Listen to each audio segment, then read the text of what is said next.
joined us the largest, what appears to be the most successful EAC gathering involved in years.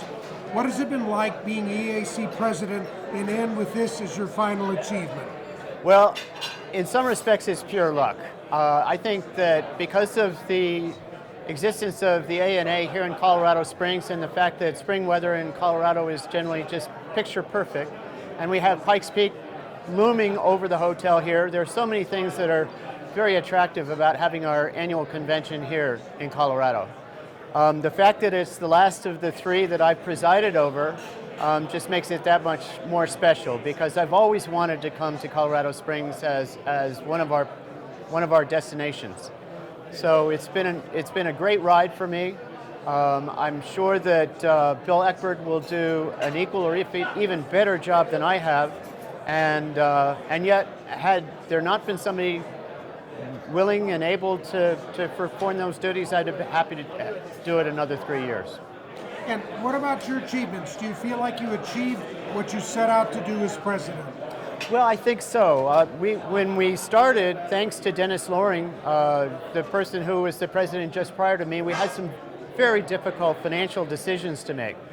Fortunately, he presided over those decisions. I was on the board at the time as the vice president, and we did make some very hard decisions. We decided to raise the dues.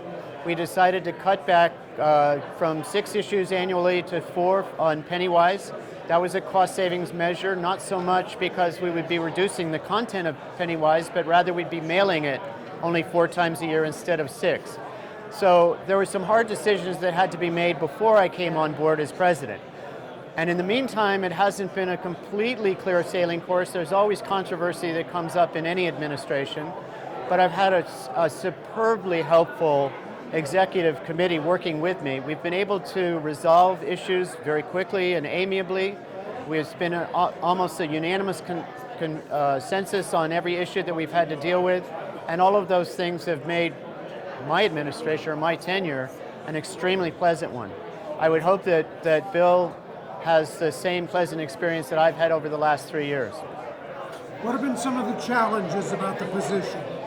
Well, one of the challenges is that invariably there are political issues that come up. In a club as large as we are, with 1,300 members approximately, people don't see eye to eye on every issue.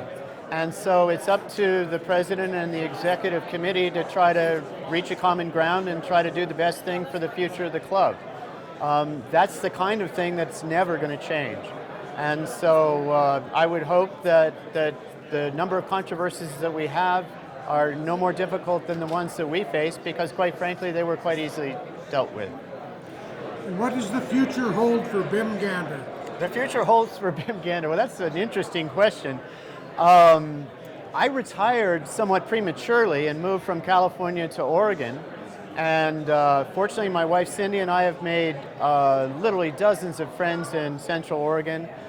So many, in fact, that we decided to stay rather than return to California when we had that option a couple of years ago. But my opportunities are wide open. You may know that I coach a high school tennis team. This is my 2nd year doing that. I find that tremendously rewarding. I also am a very avid fly fisherman. I tie my own flies. I have 2 rivers within 5 minutes of where I live. It's absolutely perfect environment to pursue that.